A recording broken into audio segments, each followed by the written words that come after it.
Hello friends, welcome to our daily routine. And guys आज हमने ઈચ્છા થઈ કે ચલો કેરેટ એન્ડ પનીર સેલેડ બનાવીએ। સો એની માટે ફર્સ્ટ ઓફ ઓલ અમે કેરેટને ગ્રીટ કરી લીધું અને એ પણ પતલી પતલી સ્લાઇસમાં લાઈક નૂડલ્સ। એન્ડ કેરેટ નહીં બટ કુકુમ્બર, પછી onions and sum of vegetables you like, but અમે ટમેટો એડ એટલે નથી કર્યું કારણ કે સોગી થઈ જશે એટલે।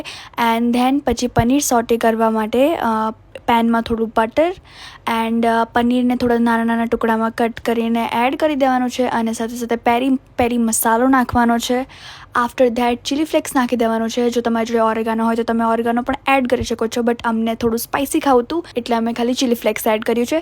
પછી પનીરને બ્રાઉન થાય ત્યાં સુધી સોટે થવા દેવાનું છે। સેલેડ માટે ડ્રેસિંગ બનાવવા માટે આપણે દહીંમાં થોડું મીઠું નાખવાનું છે, પછી ચાટ મસાલો નાખવાનો છે એન્ડ ગાઈસ પેરી મસાલો તમે નાખવો હોય તો નાખી શકો છો, ઓપ્શનલ છે, બસ અમને તીખું ખાવું ગમે છે એટલે અમે આવું કર્યું છે।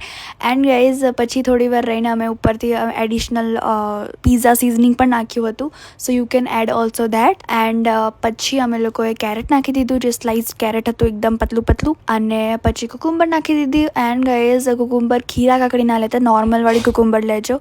એન્ડ પછી અમે અનિયન થોડી નાખી દીધી એન્ડ અનિયન તમે તમારા હિસાબથી નાખી શકો છો, બિકોઝ પછી તીખું થઈ જશે સેલેડ। એન્ડ પછી આને શાંતિથી મિક્સ કરી દેવાનું છે અને પનીર સાથે ડ્રેસિંગ કરીને સર્વ કરવાનું છે। એન્ડ ગાઈઝ જો તમારે પનીર અંદર ઇન્ક્લુડ કરવા હોય તો તમે એ રીતે પણ કરી શકો છો। So guys this was time to taste it and by expressions you can see કે પૂર્વાને બહુ જ ટેસ્ટી લાગ્યું। So guys this was our recipe. તો કમેન્ટ બિલો કે તમને આ રેસિપી કેવી લાગી। તો મળી દિવસની શરૂઆત છે ત્યાં સુધી જય અંબે।